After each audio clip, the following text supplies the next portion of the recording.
So, Shout Factory is dropping claims on videos that are almost immediately uploaded to YouTube. Well, that's putting my next music review on hold since it has freaking clips from the show in it. Thank you, Shout Factory, for the inconvenience. So, what to review now while I wait for music to get done from other people? No. No. No. I'll get to that piece of shit later. Alright. Might get called out for being a furry after this, but I really don't freaking care. Everybody, welcome to my review of the webcomic TwoKinds.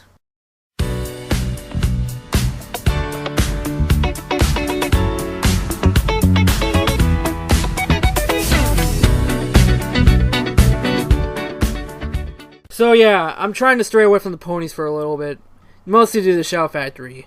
I'm not taking any chances, so I'm just putting this review out there while I'm waiting for that to cool down and much of my other music stuff to get finished. And really, I wanted to talk about something different than what everyone else was. Like most people were watching Attack on Titan and Korra, or any other show like that. I just wanted to further myself from the crowd. As if my music reviews weren't already an indicator for that.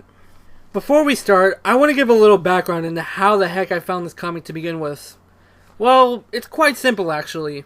Back around 2 years ago, I was introduced to an ongoing webcomic. I don't really remember the title off the top of my head, but that doesn't matter. And I wanted to see if there were more like it, so I went onto a site called topwebcomics.com and found a few there that actually really interested me. But there at the #1 spot was this comic, TwoKinds.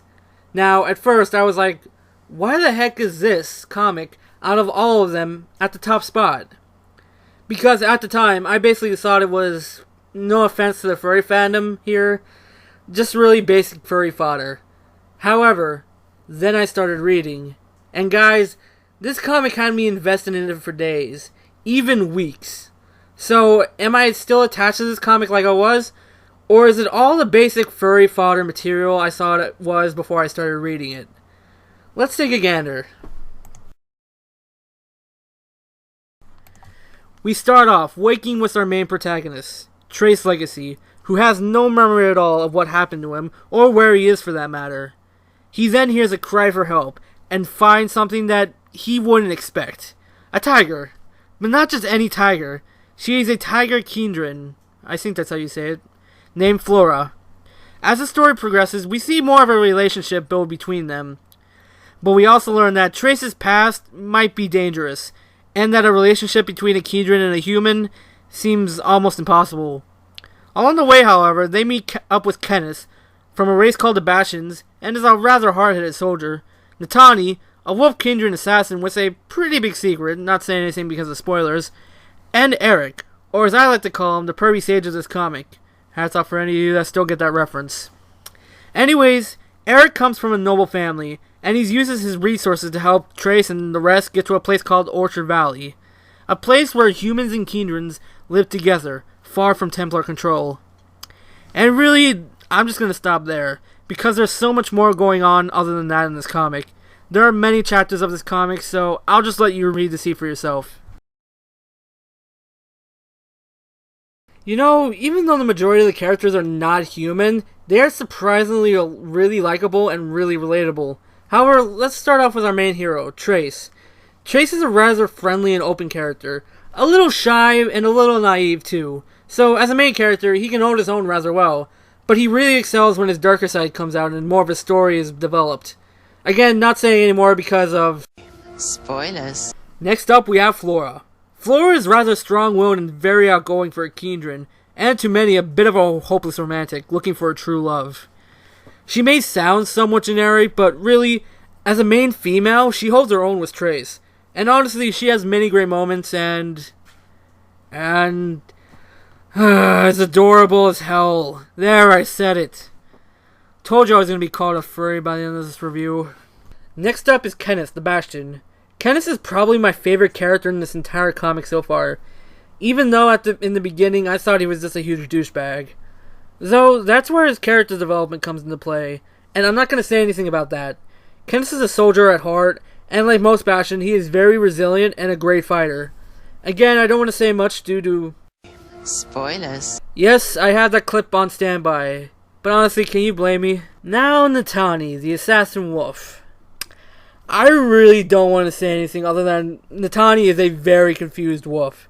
Seriously, saying anything more, it would just ruin the character for you guys.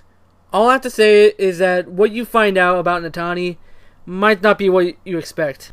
There are many other characters as well. As mentioned, there's Eric, his slaves Kat, Mike, and Vels, Trace's old friends, and even a dragon called Lady Nora. There's also the Master Templars, the ones in control and, apparently, as what I can tell, the villains. However, there are separate groups within the Master Templars trying to make Trace go into different directions. Some for their benefits, and others for Trace himself. Now that I've gone on for a century and a half about these characters, let's move on. I gotta say, I really like the setting for this comic. If you couldn't tell from me mentioning a dragon earlier, this is based in more of a fantasy realm like Tolkien or, heck, something from the Elder Scrolls series. Ironically enough, the creator of the comic actually made a map of the world and said it is heavily based off the game Skyrim. Funny how that works sometimes. Now, with that, you'd expect a more adventure-oriented story. And yes, it is more adventure-based. But there are times that the comic slows down so that the characters can develop and the relationships can form. Yeah, this series has its fair share of romance in the mix, but trust me, that's one of the many reasons why I like this comic so much. The relationships that build between certain characters are well done. Really, the main relationship doesn't truly go anywhere solid till almost 6 chapters in. It takes time trying to build relationships because relationships take time to build for them to seem real. It's just the whole reason why I like stories, watching people be entertaining and building relationships with other characters. The humor in this is actually really good. Early on, it relies on some running gags, yet it also relies on some genuinely funny moments as well. The comedy mainly comes from the characters just acting like themselves and working off of each other. Other times, it's just the other kindreds acting cute or sexy. Yes, sex is mentioned in this comic as well, though you never see it, which is a good thing. Thank God, because watching the main relationship like that would look weird and very painful. Anyways, the humor is still good. It had me laughing a lot at certain jokes, and honestly, I'm not ashamed to find it pretty funny. It's not great, but this isn't a full-out comedy. There's more to this comic than that. The comedy is just an added bonus. Honestly, if I had a gripe with this comic, it would be that the artwork early on was rather sketchy. But I won't blame him for that because he was in high school when he first drew this comic. And like most people, didn't have many resources with him. However, now his artwork is no less than amazing. His style is very great to look at, and it almost seems like a manga, with very great facial expressions to go with the characters.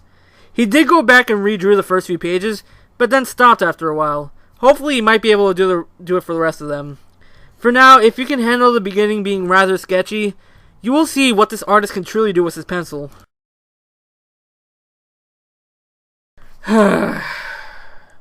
This comic is one of the best that I've read, and quite honestly, I'm pretty sure I'm not going to find one that'll top it for a while. Its characters are enjoyable and relatable, with great character development and relationships that forms throughout the comic. The world is an awesome fantasy setting that Tolkien would be proud of. Well, minus the furries. It has a good sense of humor to balance out all the serious story elements that go on. Honestly, if you can get over the sketchy first few chapters, and the fact that the majority of the cast is furries, you'll honestly be in for one hell of a ride. I give TwoKinds a 5 out of 5. Well guys, thank you for tuning into the review. Leave a comment below, and honestly, if you have the time, read the comic. It will seriously make you take a better look at furries in general. This has been The Music Reborn, signing off.